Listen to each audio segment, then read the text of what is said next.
General Protocol Spaces. Banking on Freedom. Welcome to General Bull 28 of N. We're going to continue the conversation we started last time, scaling all the things.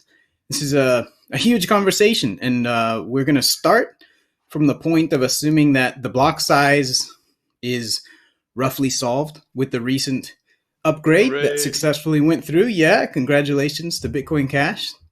It was wonderful, and the conference we were at when it happened was also great. So yes, we're going to start from that point and say, okay, block size is roughly solved, and move on to other technical, non-technical, all the different things we can fit in the short time during this talk. I think we should start with capacity. As Uname was saying, the technical side of it, the capacities, like what can we possibly do? And just as a starting point, I want to make sure it's clear that we don't assert to have all the answers. We don't think we know the final answer to all these things. Scaling to literally billions of people is something that, of course, no crypto has ever come any, orders and orders of magnitude away from. So we don't claim to know everything that needs to be done. But at the same time, there are some clear challenges that can be looked at and, experimented and measured and worked on and improved. So I think that's the kind of scale of what we're talking about, the next several steps of capacity and scaling. Does that sound like a good starting point to you guys? Sure. Yeah.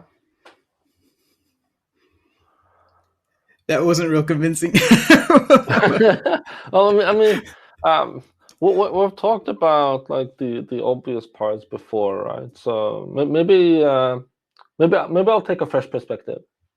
Right. So I think of the Bitcoin network as something that deals a lot with transactions, and we heard in Kalen's talk at Bliss that what it actually does is actually it concerns itself with the state changes to the UTXO set. But I'm going to simplify a bit for the sake of discussing capacity and say that, to me, in this context, there are three different types of transactions. There are new transactions that the network has never seen before. There are past transactions that still have unspent outputs in them. And there are past transactions that don't have any unspent outputs left in them. And if I break these three down, then we can look at some of the costs involved. And so, for example, when we talk about storage, we're going to say that we need to store 2 out of 3 of these. We need to store the transactions with unspent outputs and we need to store transactions without unspent outputs. But the new transactions that the network hasn't really seen yet, we don't really need to store those to disk. In terms of bandwidth, it becomes also similar, except that here we actually need to deal with all 3 types of transactions. Like when new transactions are broadcasted on the network, they consume bandwidth for everyone. When someone does an initial block download or tries to fetch some transactions that they are missing somehow, they need to translate. So bandwidth really touches all the types of transactions. And the third part is the memory constraints. And so, generally speaking, we only need to spend memory on the transactions that doesn't have any unspent outputs in them, as well as the new transactions that are entering the mempool. We really don't need to keep all the past history that the transactions have already spent their outputs in memory. So just breaking things down into those categories first and setting some context. Does that sound kind of reasonable? That sounds like a good technical starting point. So let me attempt to give some context to that for the listeners, because I was my mind was racing to keep up with the words that you were saying. So when I said at the beginning we're going to talk about capacity, just talking about the ability of the network of the Bitcoin Cash network, this abstract network, to handle billions of people using it, or thousands, tens of thousands, hundreds of thousands, every order of magnitude up. And I think you have identified here several of the key technical angles that need to be considered, that are obvious now, that need to be looked at, improved, optimized, thought about carefully, maybe even have consensus changes possibly, right? In some extreme cases where you realize, okay, wait, the original design needed something else, or needs an adjustment, or something like that. Or not even consensus, like the way the network talks to each other, because that's not a consensus rule. So is that a good framing, that these are kind of the technical angles required to do that? Because I had a little bit more to add to it if that's the case. But is that a good summary? Yeah, I'm trying to break it down to get the points where we can discuss individual bottlenecks, and then like classify the bottlenecks and say like this belongs over here and will be addressed in the specific pattern. Right. Okay. So identifying bottlenecks. That's a good way. That's a great way to think about the capacity issues. So I think these were heavily. Would you say that these, in a very short answer, would you say that these were focused on full nodes, or were these focused on, or these are everything? These are general and they apply to all kinds of infrastructure and so forth. They're mostly full node perspective, but I think the same thing, like if you don't break out the transactions into these three groups, but break them down into other kind of groups, then I think the same thing applies. For example, if you're talking about like SPV and a wallet that needs to talk with an indexer, then maybe that indexer isn't as much concerned with like, is this an unspent thing in this list, but rather like, does it belong to this wallet, or is it something that is like in my domain? Do I store these kind of database indexes that they can actually use them? But yeah, full nodes is the focus I did when I broke it down with these three transaction types. Right. Okay. And I can see how these apply also to indexers and other parts of infrastructure for sure.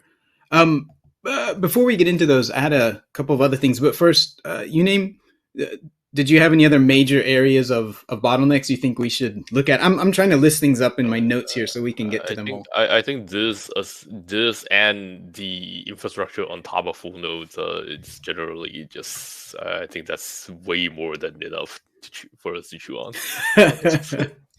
All right. So before we get into the real meat here about these bottlenecks, I wanted to just ask a kind of meta question about, is it worth mentioning what this capacity is for? Right. In the past, that literally led to splits and so forth. So is it worth mentioning that? Because on the one hand, you can't, any individual can't be like, oh, the network should only do these types of transactions. It should only do those. The network supports what it supports, and that's that. But do you think it's worthwhile to kind of give a rough description of these are the types of transactions and capacity that we want to support, that BCH wants to support? Yeah. I think it's actually kind of important to to address one important concept first, which is the concept of sufficient decentralization, which we have a very different threshold of. But in the past, some people have gone to way extreme one end or another, and that is very unhealthy. So this is the concept of basically, okay, who should run a node, and the derivative question of who needs to run a node or who needs not to run a node. So first, the question about who may run a node, that believe it or not, this was actually controversial. The question of who may run a node is, I think most people can agree that whoever wants to run a node may run a node.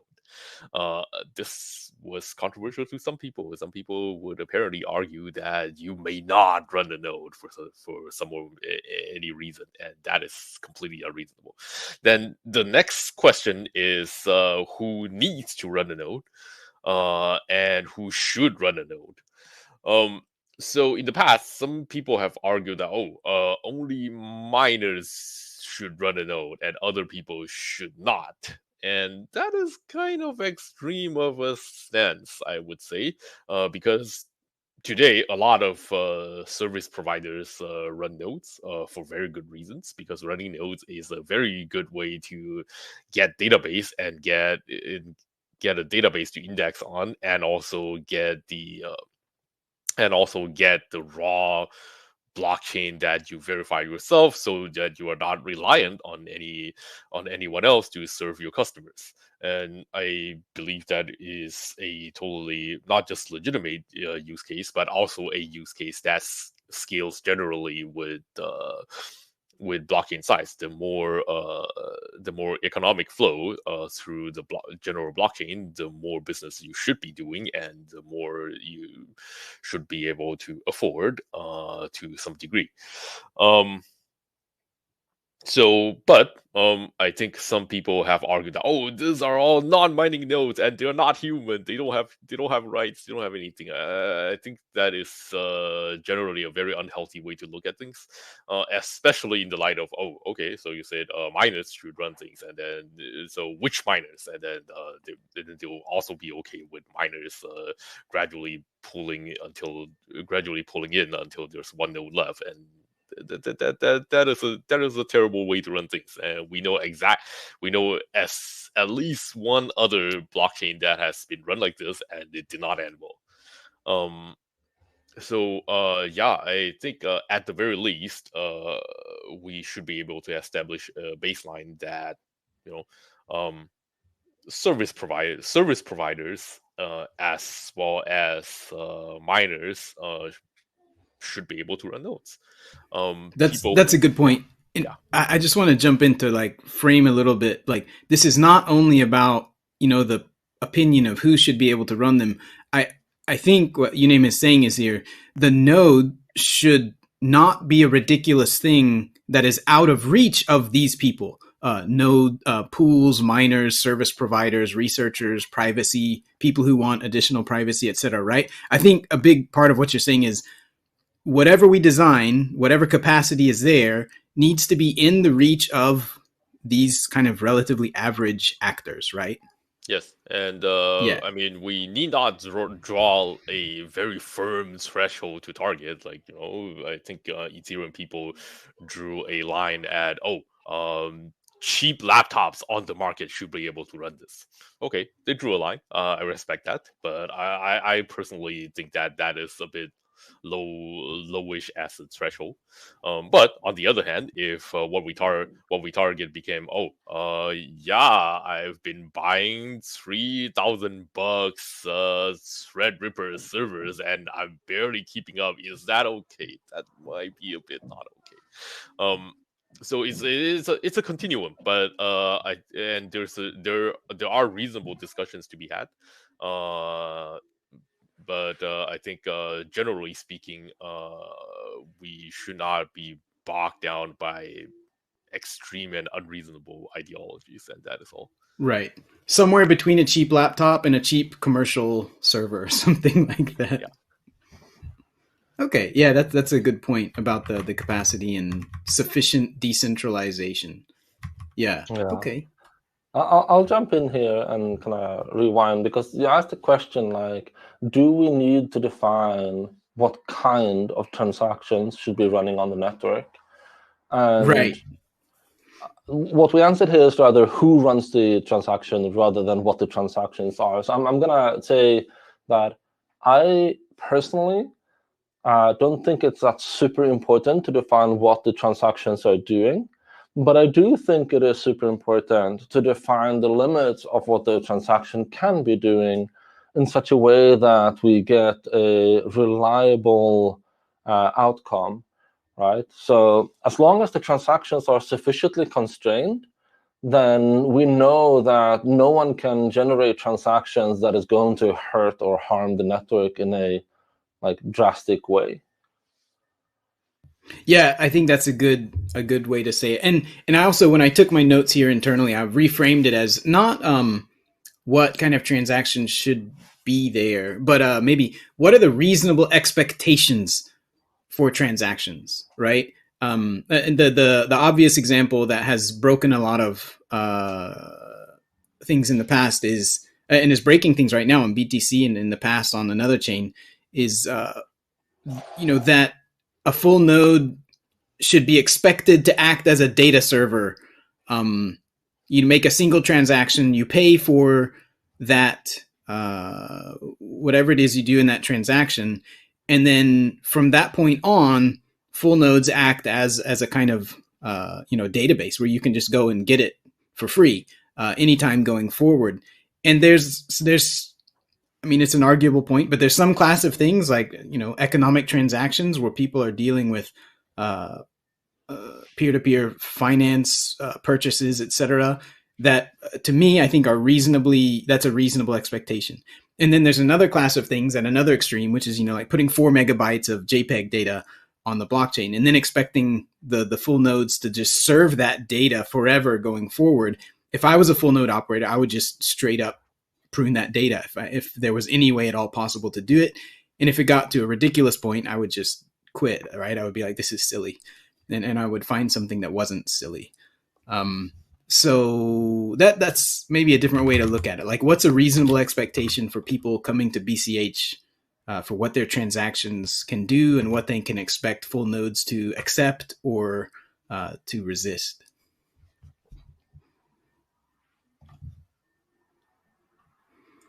In terms of classifying, this gets into pretty dicey territory, especially when people would be all up in arms if you talk about, these guys are around, we tolerate them, but we don't like them, and then people would throw up their arms and say, but this is discrimination, this is censorship, this is, I don't know, transaction genocide or something.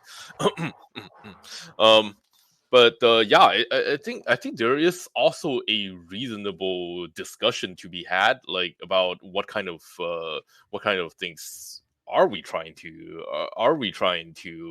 accommodate, and what kind of things, like, okay, maybe we don't, maybe there's no need to censor those, maybe there's no way to censor those, but we don't need to target those as something to accommodate. Like, in the extreme, things that we have made fun of in the past, like, showing weather data every 200 milliseconds on the blockchain.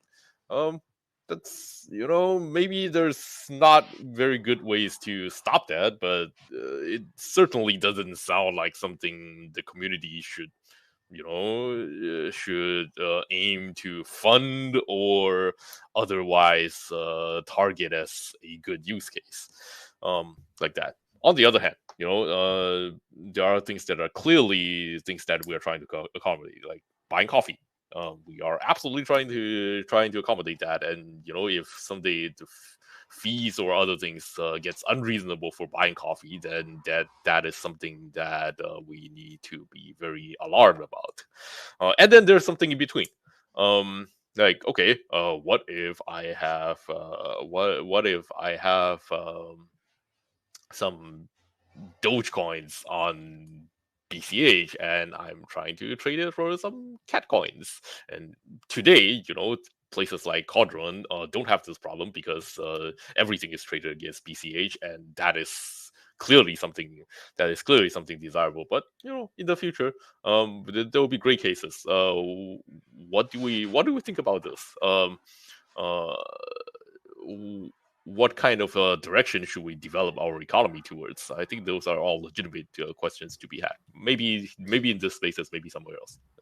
Yeah, probably somewhere else. I guess I'll just say one last word about the framing of it would be what kind of the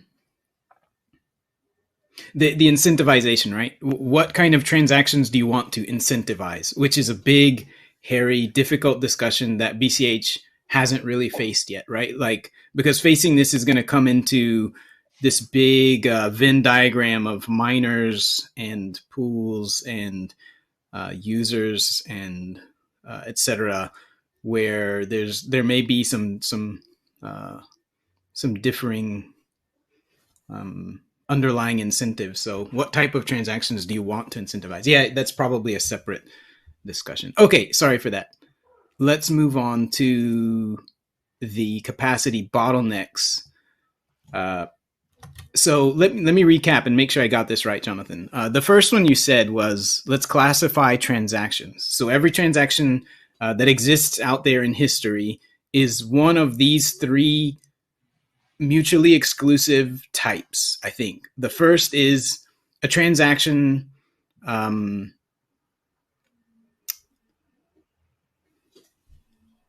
actually, I'm not sure how to differentiate these. I guess new transaction, you mean one that's not in a block. Is that what you meant? Correct. Yeah, okay. So a new a transaction that's not in a block yet, and it has an unspent transaction output at UTXO. So that means it's an unspent coin. Then there's the past transactions, so transactions that are already safely into blocks, and they also have unspent coins on them. So there's a smattering of unspent coins spread throughout all the past blocks. And then there's past transactions where all of the coins in that transaction, all the outputs of it, have been spent and moved on to other places. So they're kind of in the past, they're dead, and they're completely history. So is that the right three groups that you were saying? Yes. And why do you think it's important to separate into those three? Because ultimately, the network is run by computers, and computers have resource constraints. The most notable resource constraints in terms of the Bitcoin Cash network is storage, bandwidth, and memory. And when we do scale up and increase capacity significantly, we're going to put certain strain on each of these resources. There's actually a fourth resource too, which is the pure processing power, but that hasn't turned out to be a significant constraint as far as I know. So let's do that. What about those storage, bandwidth, memory? I think everybody roughly gets what those mean. So where should we start? At the new ones or the old dead ones? Because I think maybe it's useful to give people an idea of the scale here, right? If you imagine these three groups as equivalent, then it's like, well, why does it really matter? It's not that important. But if you start to look at the scale of each of these three groups, then it starts to make more sense why this is an important issue, I think. Yeah. Okay. So if we look at the three groups, so we have the old transaction that have already spent their outputs. This is an ever-growing number that will never stop growing at any point as long as the network is running, because people are going to make transactions, which is going to burn outputs and therefore add to this set. This, since it doesn't need to be in memory, storage and bandwidth are the 2 points that impacts this set impacts, and it only impacts bandwidth when we need to do the initial block download or when nodes need to get data from each other that they are missing, which is actually pretty rare. And so if we want to address the bandwidth concern for this set, then we're going for the UTXO commitment so that we don't need to download the old data in order to perform the work we want to do, validate the consensus rules. But if we look at the existing transactions in blocks that have outputs that have not been spent, then most nodes have already synchronized those. So bandwidth is not a big concern except for initial block download, but they're a very small set in comparison to those who have spent their outputs. And so even for initial block download, this is pretty much negligible. In terms of storage, then again, because it's so much smaller than the other one, it's also kind of negligible. But in terms of memory, it's actually very impactful, because in order to validate transactions, we need to know what the unspent transactions are. And so the nodes keep these data in memory. And so if that set grows, and it will grow, albeit slower than. Oh, wait, which group are we on? Which group are we on right now? Transactions in block, but with unspent outputs. But this also goes to okay. example. Wait. Hold on. Let me take a break to get back. Because I'm going on the heuristic that if I'm struggling to keep up, then our listeners are also struggling to keep up. Yeah. It's a good heuristic. But if we go back to the first group with the old ones, the past transactions that don't have any live coins in them, live UTXO. I'm just calling them coins. So for that group, storage, of course, it's big. It's a lot, but it's not that much. It's nothing on the grand scale of big databases and so forth. So whatever, and it's not highly available stuff, right? It doesn't have to be super highly available in hot memory. So the storage is not that big a deal, right? I'll actually contest that to some degree. So okay.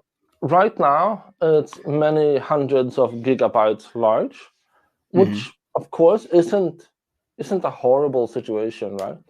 But if we're talking about like scaling up and making available much larger sets of capacity in the future, then this set is going to grow at a faster pace than it has so far.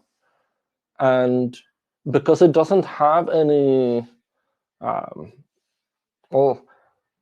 we can prune if we don't need the data anymore, but the data will still be in this set. So unless we do pruning and unless we do other things to make this set less relevant, it's actually going to become a storage concern. Right, fair enough. And this one somewhat rests on the assumption that capacities will increase as time goes on, in some kind of exponential imagine you fashion. have two graphs, right? On one graph, you have the size of storage mediums that are reasonably priced, right? Over time, this graph goes up, storage becomes more accessible because we continue to innovate technically. But that graph has a certain angle, right? And now you look at the graph of how technologies get adopted in the world, like for things like the fridge that essentially was non-existent, and 20 years later, everyone had one. Or TV, same pattern. There are a lot of these things that when they have their breakout moment and grow, they grow so rapidly fast until they get to like 95% of the human population. And so if we do increase capacity and do increase scaling, we're going to make a jump that is going to be so high that we can't rely on hard drive parts to keep up in the short term. Long term, of course, is going to stop at that top point because there are no more humans. And then it's going to move at a regular pace. And I think at that pace, we're going to roughly like keep things in check and it's going to be fine. But there is a moment where if we do adopt, like globally, if we get 10 billion people using BC8, say tomorrow, like magically, then we are going to have a storage problem relatively soon because we're going to outpace the innovation for hard drives and the storage medium. Okay, so let me frame that in or give another angle on that. So one would be that this needs time to scale up. The other would be that, the reverse also happens. When there's a serious problem and it's for something that's very valuable, that can lead to its own breakthroughs, right? So it may be that if it really is valuable and this kind of particular use case of storage is very valuable, that itself might be or will be an incentive if it truly is useful to everyone, right? To expand that if needed. Yes, absolutely. So currently we're using storage mediums in our regular computers, and those are general purpose storage mediums. They are read-write, and they function great for whatever task we throw at them.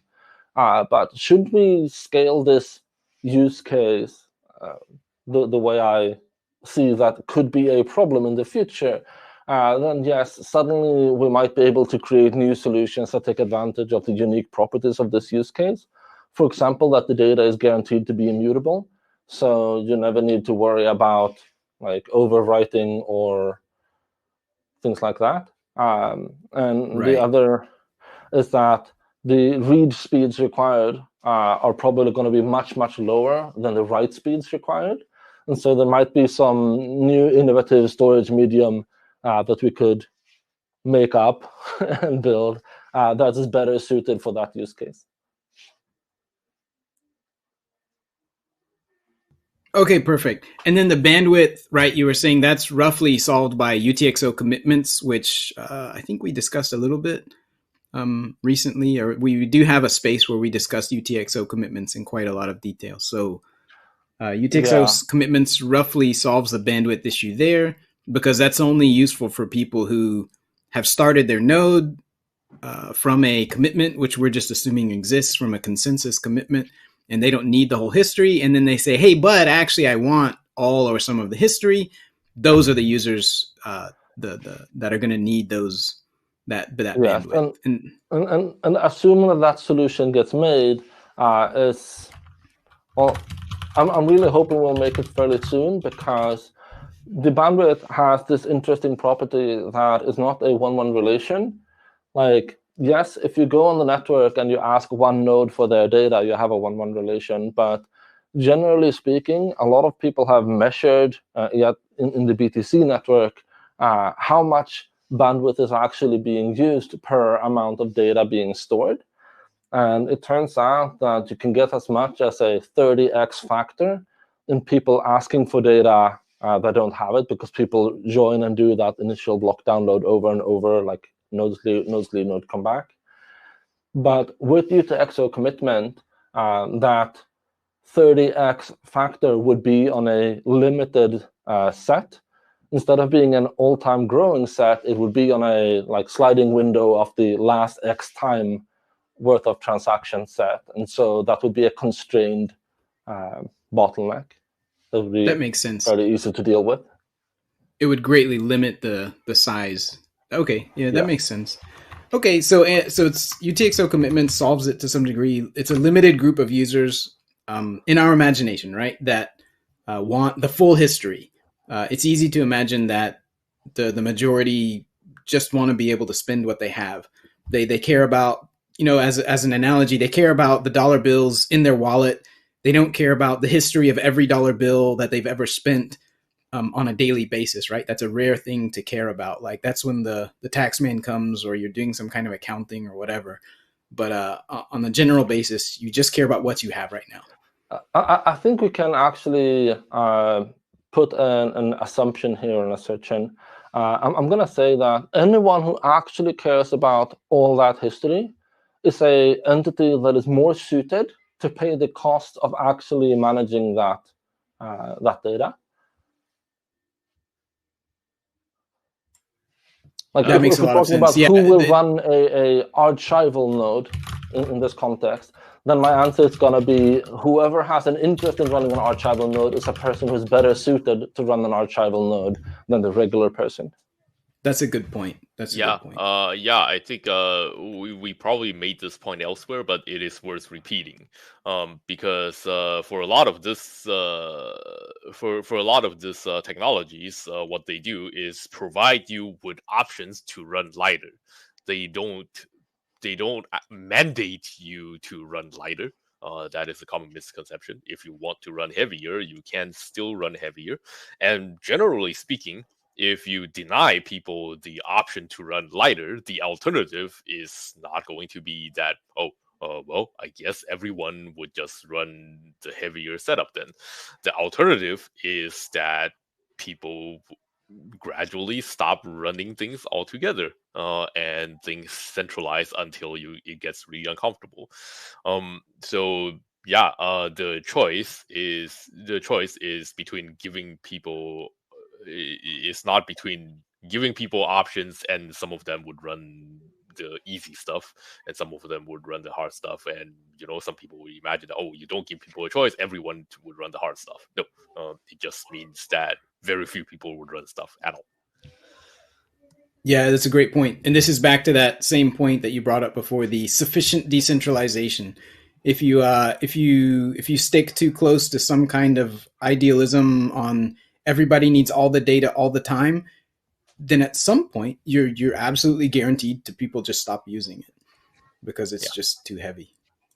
Yeah, and in general, I hope this is uncontroversial, that generally speaking, while maintaining the same level of security, making things easier and providing people with more options is generally a good thing.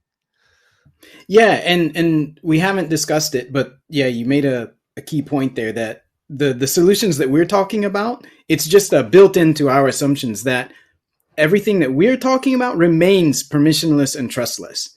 There's none of this where we're like, oh, just go ask a server and trust it, right? That we're absolutely not. None of us are saying anything like that at all. Like any of these solutions, UTXO commitments and so forth that we're talking about have very strict permissionless and trustless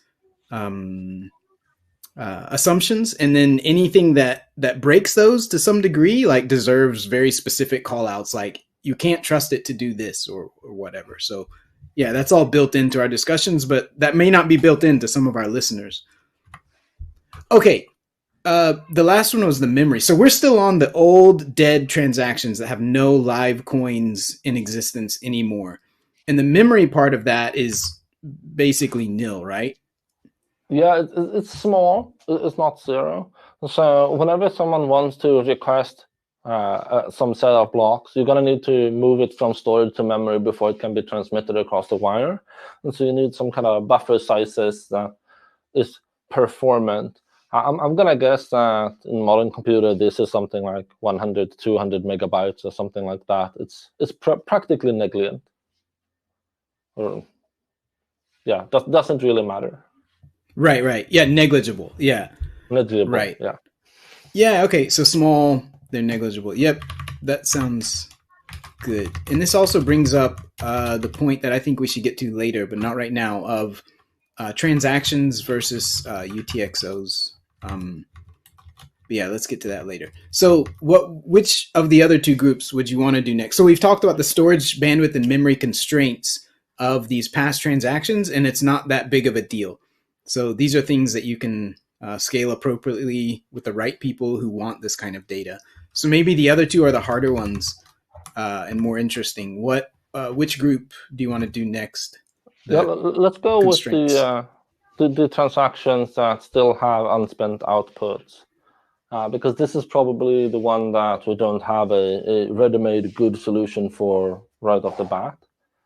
Do we need to divide blocks and mempool at this point, or not yet? Well,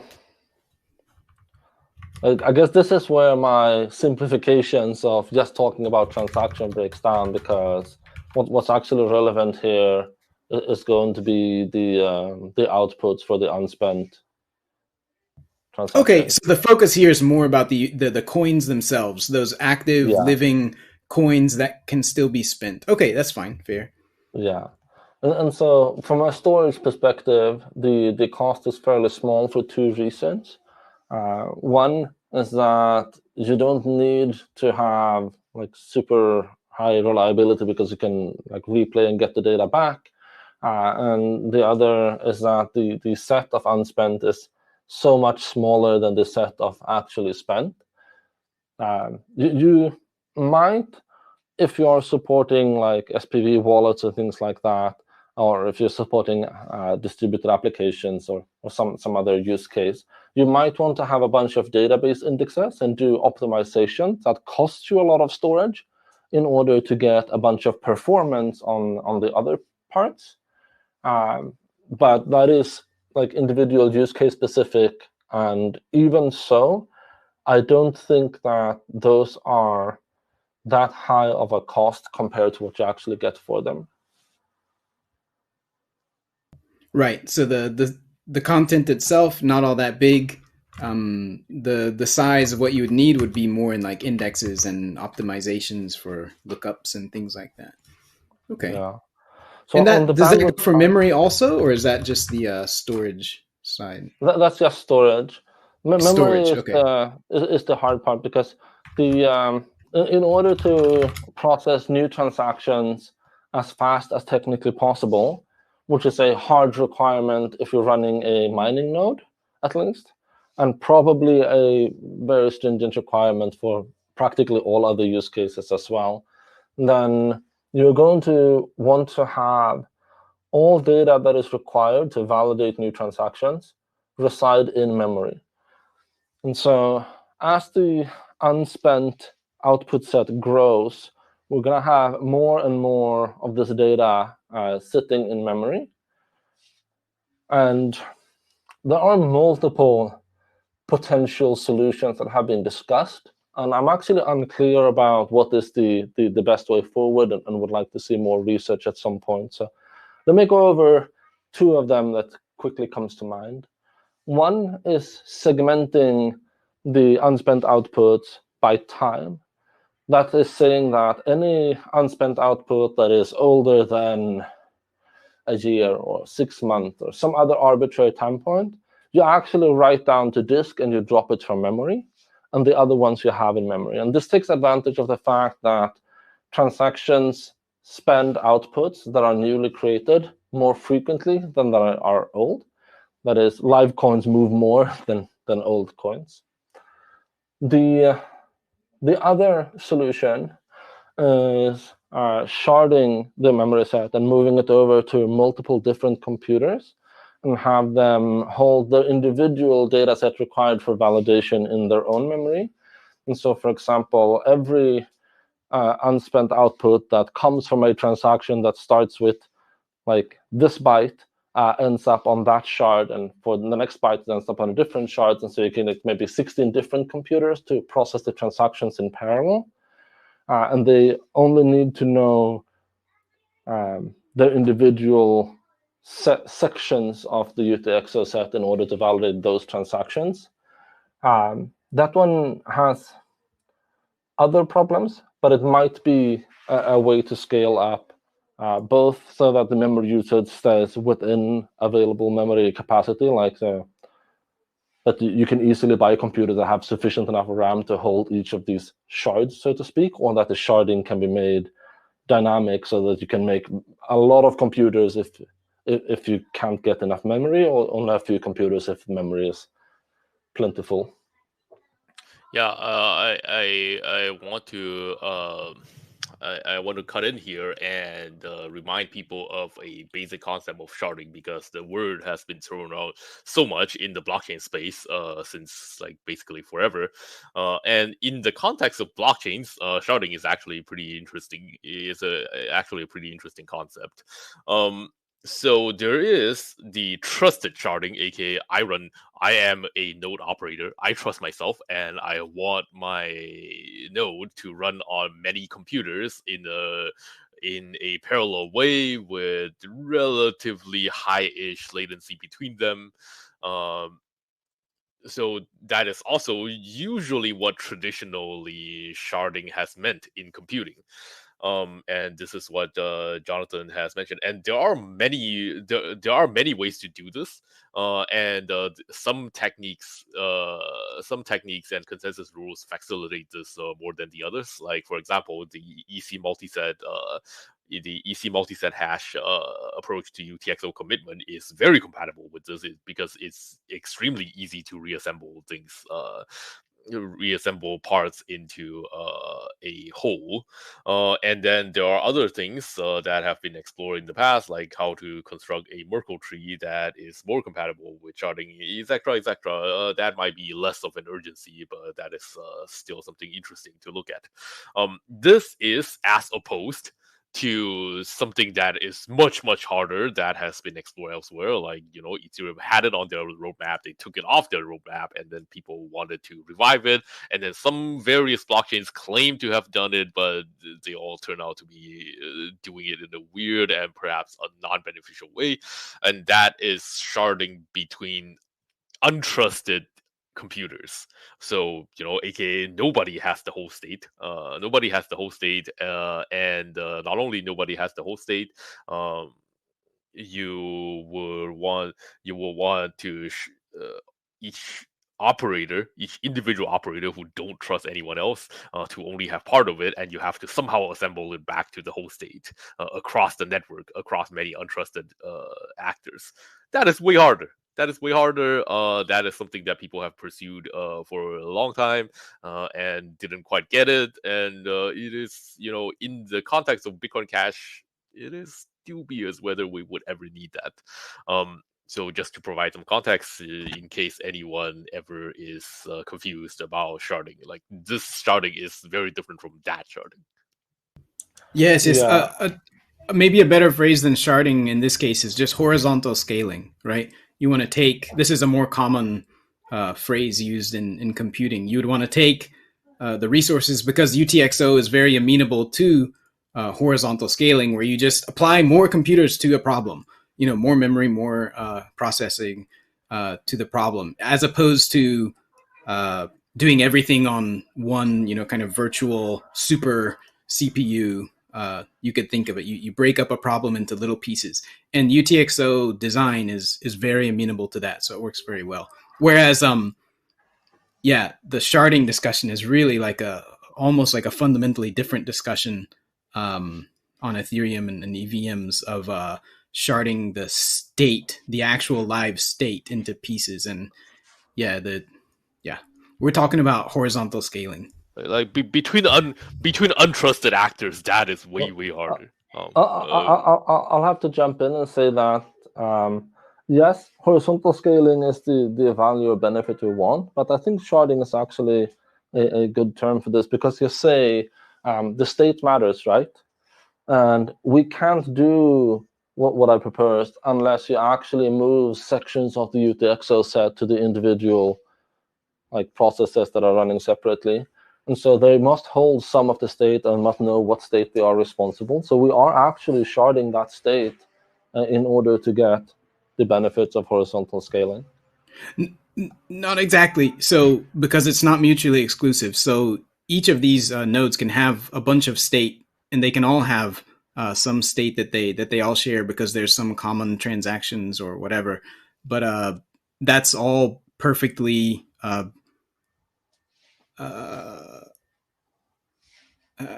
sorry, I don't know how to explain it well.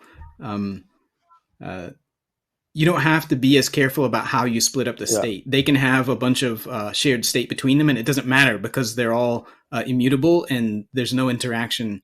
Not that there's no interaction, but it doesn't matter if you duplicate the state, because it's immutable. Yeah, so I'll say this again. These are two things that come to mind of things that could potentially be used to address this problem. And I don't know whether or not they are the good ones. Actually, I spent a good deal of yesterday reading up about how EGLD does it, because Justin Bond touted on Twitter proudly that EGLD can actually do hundreds of thousands of transactions per second with their sharded approach of the EVM. And so I went to dig a bit in it, and they are sacrificing latency hard.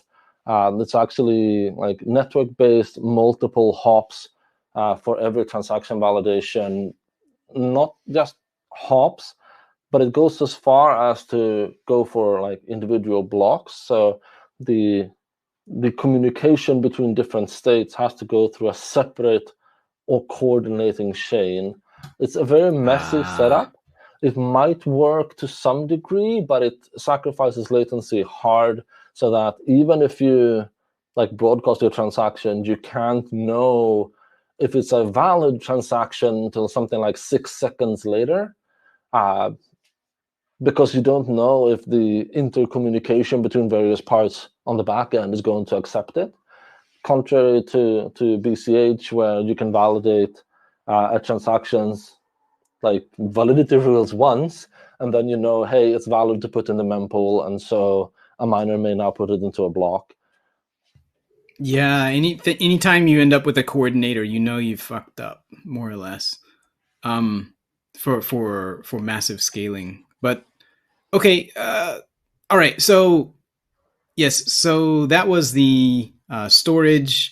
And then some, I guess if I want to say the memory, so you were describing memory. If I step back and describe it, I think this is fair to say that this is one of those things where it's going to take a lot of research and effort over time, and as things grow and as usage patterns grow, because that matters, right? How these coins get used matters.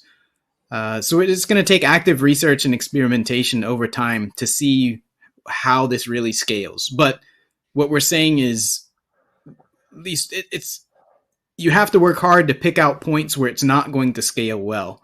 There probably will be some, but it more or less looks like, yeah, there's a bunch of strategies we can take to break things down, and none of them require like solving fundamental computer science problems to do.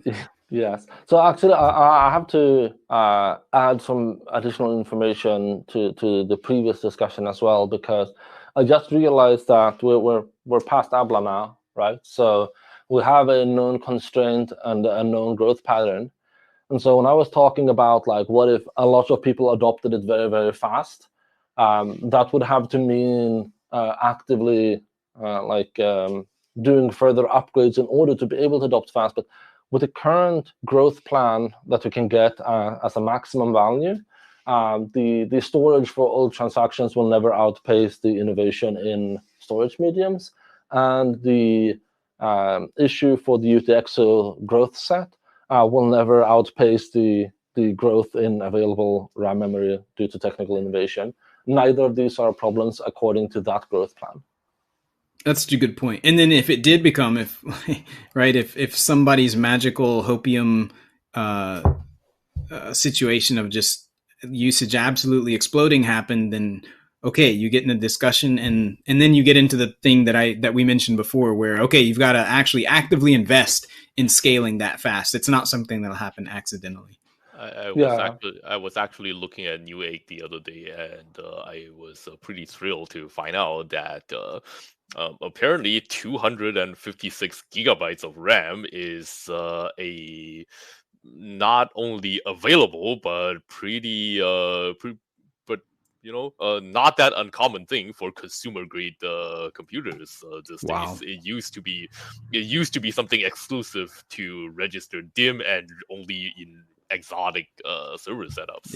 Apparently that is not only a thing, it's a pretty achievable thing for just plebs these days.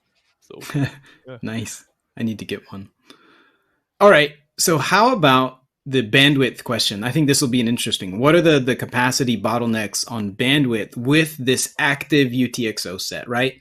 This is where the rubber meets the road, and a coin goes from being alive and spendable to being spent, and then there's something else that comes out of it. So in this world where we've got all the active coins, how do we handle, or what's the constraints on the bandwidth there? I want to volunteer for this one. So in terms of bandwidth, I think there are two things. There are two separate concerns that people often confuse, and focusing on one versus the other can lead to radically different outcomes and different conclusions. And we should do everything we can to reconcile these two things. So there are two things when we talk about bandwidth. One is the raw throughput, the raw average throughput that we talk about. Okay, so like how many transactions per second, how many bytes or kilobytes or megabytes do each transaction take, and you multiply that. Okay, so on average, what kind of bandwidth are you going to need to run a node? Okay, so maybe the transaction is duplicated one time when you have proofs or blocks, or in the worst case, maybe it's duplicated two times, three times. So it's multiplied by 2 or 3.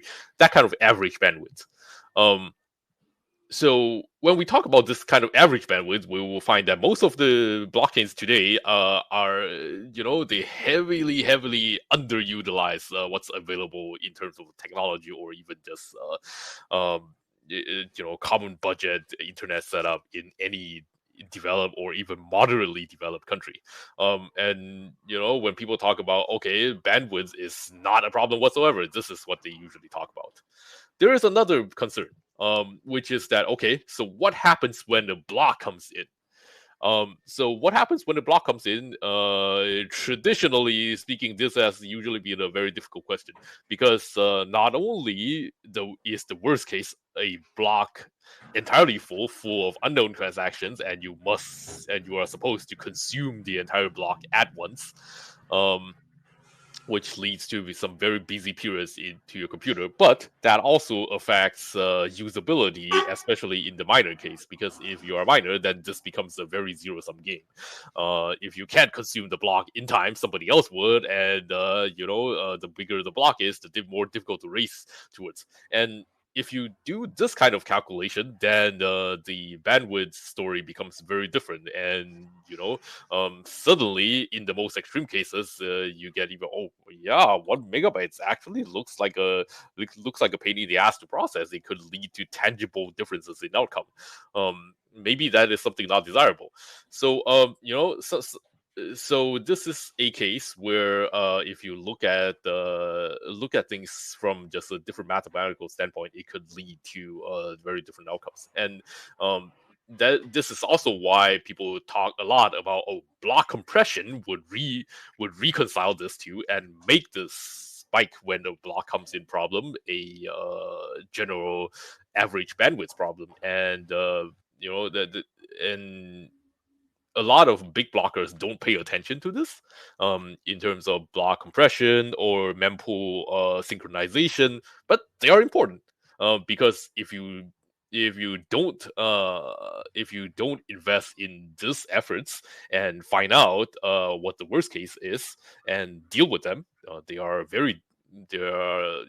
some of them are harder than the others, but they are things that are possible to deal with. If you don't deal with them, then you got the separate problem, and you got a dog eat dog who can process a block faster at the time of inception, kind of thing. And that is not a pleasant place to be in, especially for a big blocker. I think it's important that we lay out these two different kind of bandwidth concerns. So this on the decentralization point. Sorry, Jonathan. Let me just say a quick thing. This is back to that point of if we don't do things well, we start to fail the sufficient decentralization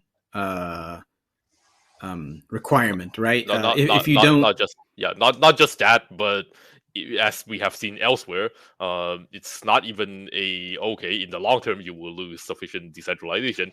You could fail immediately. Your services infrastructure can break down, and you are not going to like it. Okay, right. If right, these issues of mempool synchronization, etc., that really come to the front at the time of a new block. So not making it so that there's a ridiculous unoptimized thing that happens when a new block arrives, because if that happens, it causes all kinds of problems. So you're saying that there's a bunch of optimizations along this. There's a bunch of things that we're going to need to do to make sure that things aren't ridiculous when new blocks are found. Is that a rough summary? Yeah. On that side of it, and then there's the other side. Some work has already been done in the case of a compact block, but there is a lot more that can and should be done. Okay. Thanks. I just want to make sure I got the main gist of it. Okay, thanks, Jonathan. Sorry. Yeah, so what Julian points out is actually crucially important for the health of the network. So when I talked about bandwidth for transaction, I was mostly concerned about like how much initial block download essentially we can support, rather than the ongoing new transactions, because that's something that I should have done and said better. So when we talk about, we'll get to that when we get to the new transaction part. That's the third one we haven't gotten to yet. So yeah, network latency, how long time it takes to go from one point to another, becomes more important, and particularly so at the block synchronization step.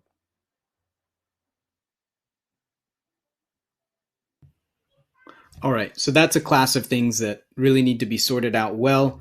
If they don't, then we start to fail critical requirements. And then the average throughput, right? Like assuming that you don't even have to worry about blocks. You've just got this average transactions per seconds, the bytes, the throughput of megabytes and gigabytes going through the series of tubes. What are those concerns, or is that do you have a thought about that set of kind of raw concerns, or is that just all tied up in the other part? For the unspent parts of the transactions, it's irrelevant. Right? It's only the growing set of already spent ones that actually is concerned for the bandwidth side, and the set we haven't talked about yet, the incoming new transactions. So I'll pivot over to the new transaction side. So imagine we have a scenario with new transactions coming into the nodes because people are actively using the system at a unprecedented scale, so to speak. And then bandwidth could be a concern if we don't constrain like how the transaction shapes and sizes function. And so it's also worse than the old transaction part, because the new transactions that come in, they are unvalidated, so they might not fit all the rules all the time. They also might be more new incoming transactions than can actually get into blocks in a reasonable time. And so we can get bursts of, for example, memory consumption can become much higher than expected. Like say we have today 32 megabyte blocks, then you'd expect that, hey, we're going to get less than 32 megabytes transactions in those 10 minutes and everything's going to be fine. But the new transaction doesn't care about those things. The new transactions can effectively propagate at the speed of your bandwidth. And so you can get a lot of memory consumption being used if transactions come in that either aren't fully valid or are valid and are also okay with staying around for a very long time. So it sounds like this is again the same story of we're going to have to layer optimizations and careful thought and experimentation as things grow. Or do you think this is something that you can already look at and be like, no, you're going to have to put like a pre-validation layer that just burns through things extremely quickly and identifies valid transactions? Or we already have a pre-validation layer. We are rejecting transactions when our mempools get full, so to speak, and full is a rather small number, given the availability of memory that Uname neatly pointed out just a couple minutes ago. We should probably be able to have significantly larger memory mempools than we have today. Yeah, it's. okay, I think we already have protections against that, but at scale, we probably need to do a bit more research to make sure that we fine-tune our components to match that reality. Okay. All right.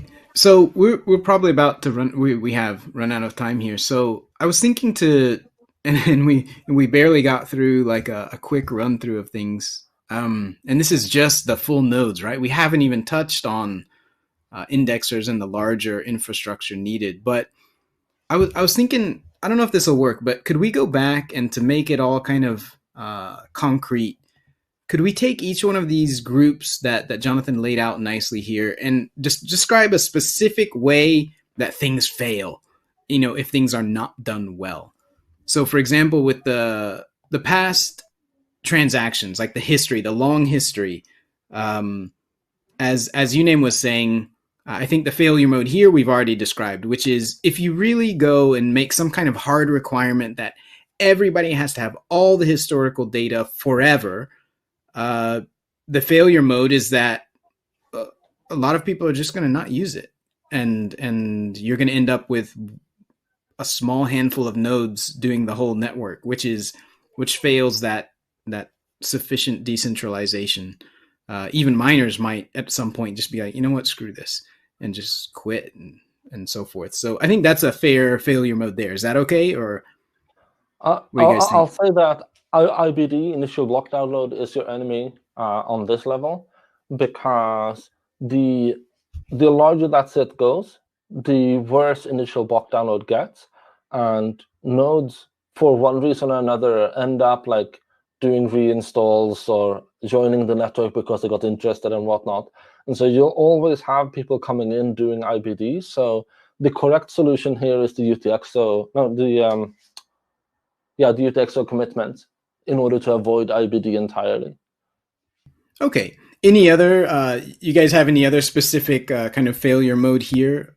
Yeah, I just want to provide a generalized way things can fail in my eyes, and it doesn't matter whether it's IBD or otherwise bandwidth storage and things. I think for a lot of use cases like explorers, or I want to run a tipbot, or I want to do some other things. Generally speaking, today, for most of these things, I want to run an exchange. I want to run to run a pool. We have a reasonable way to tell them that okay, you can do the following, and you don't have to trust anyone. There is this option, of course. If you want it easier, you could also do some other things that involves a bit of trust.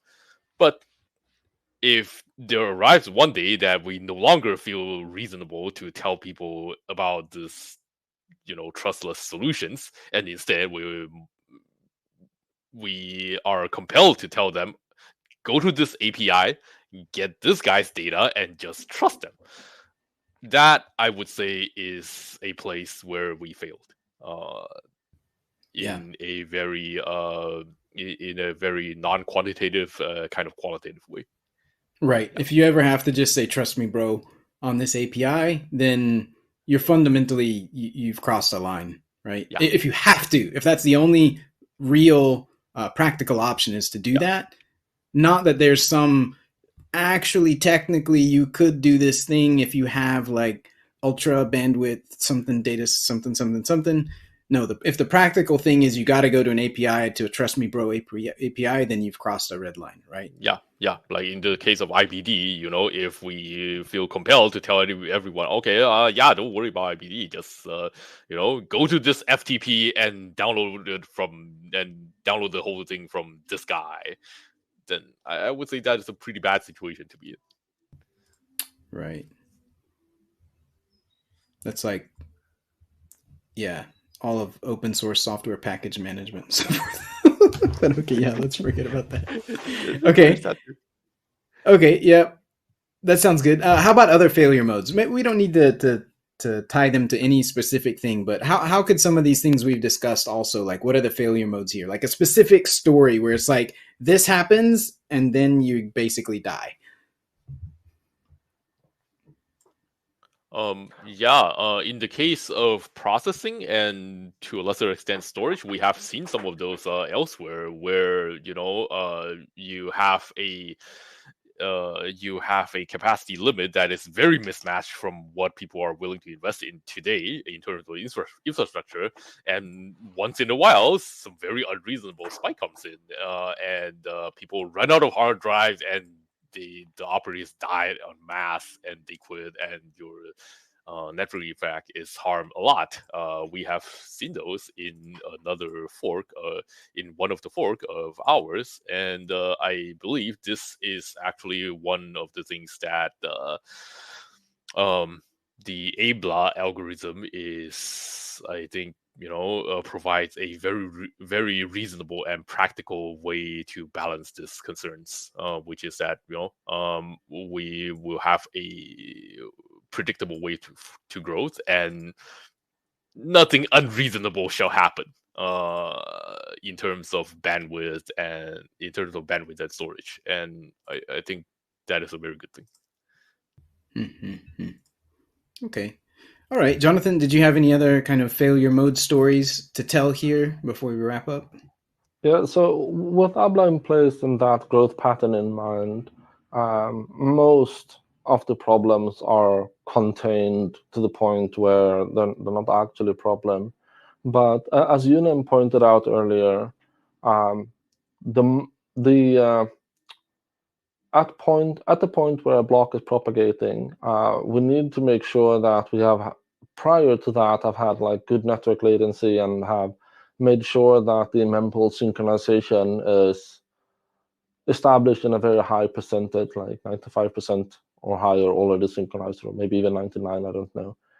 And then make better use of set reconciliation mechanics, so that the block validation, when we get a lot of transactions coming in on the network, ends up being mostly validated prior to the block hash appearing. Right, and the failure mode is if you don't do that. Let's say you don't have 99% synchronization of the mempools, and you're really going at scale, right? You're talking about like huge blocks, hundreds of megabytes or gigabytes, whatever. What's the consequence of not doing that?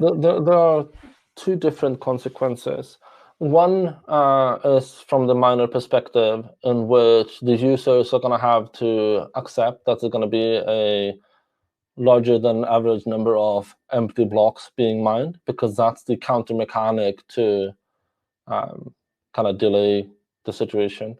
But the other being that if we don't have a mempool synchronization that's sufficiently effective, we could end up in a situation where the divergence between mempool grows over time, and that if that becomes a pattern that we keep seeing, like we get more and more transaction, but we also get more and more divergent mempools, and we don't manage to find a way to synchronize those mempools faster than they diverge, then we'll end up in a situation where miners are going to essentially just mine a bunch of empty blocks all the time. Right, I guess.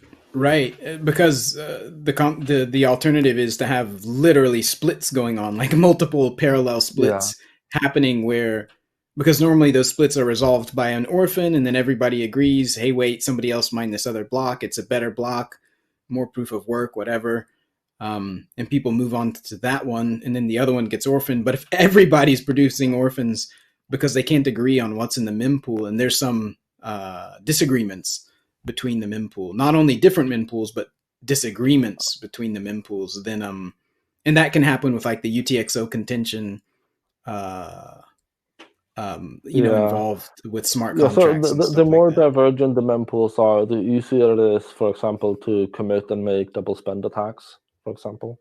But right. I think this is just us discussing a potential bottleneck in a theoretical aspect. I don't think there exists a real life scenario where this comes to life, because mempool synchronization as we have seen it today is already ridiculously effective, and we haven't even spent time doing active mempool reconciliation techniques, right? We're just relying on the fact that we broadcast everything across the network and it works just fine. If we do get to a point where we can't just rely on what's flowing through the network and we need to actively synchronize mempools, then there are techniques we can employ that make sure we get fewer round trip and send more data. And so I don't see this as something to actually be concerned as like a real problem. It's very solvable. All right, fantastic. Then maybe next time we could very easily continue this topic if we wanted to. I was just thinking as a topic, maybe next time we could get into everything outside of a full node, like what happens as you go further out from the full nodes to the middleware, to the infrastructure, to the edges, like the wallets and that kind of stuff. Like what happens when you get out there? Those are the actual bottlenecks. Yeah, right. Like they really are. Maybe they won't be in the future, but yes, they are today. Yeah, and I think on the memory stuff, I think actually Fernando, the guy who makes the Knuth node, he's also proposed this project, which was funded recently, and I think a lot of what he's going to work on is these optimizations at the full node level. But then, like you said, once you get outside the full node, you have a whole nother world of things, and you have to think about all these issues together. Like how does a wallet actually behave at high scale? What are the issues for a wallet out at the edge versus a node down at the center of the network? So we'll probably get onto that either next time or at some talk in the future. So for now, let's wrap it up. Did you guys want to close with anything? Anything you wanted to add before we close out? Yeah, I'll say that now that we have Abla, things are going to be pretty smooth in terms of scaling the node. Nice. We're down to optimizations to some degree, which is a big thing, but not fundamental problems. All right, you name? Yeah, I think all these problems we we must look at them. We must look at them, and they are solvable if we look at them. This is this is something unlike some of the less reasonable chains out there. So I'm pretty happy, like at least of today. Right. Yeah, like I was saying, and this is not a small point. It's a very important point that the problems we're talking about are solvable, and they don't require breakthroughs in computer science or mathematics or something like that. That sounds like a joke, but it's not a joke. Some networks out there are kind of waiting on, the solution to P equals NP, and or some kind of similar level of, well, we can hope that we solve it, but nobody actually knows if there's a solution to these kind of problems. So yeah, I'm of the same opinion. We may run into some of those, but I don't see them today, and I haven't heard somebody describe them to me, any of these fundamental problems. So we'll see. We'll get into more detail next time. All right. Thank you, everybody, for listening. Thanks for your time, and we will catch you next time. Thank you.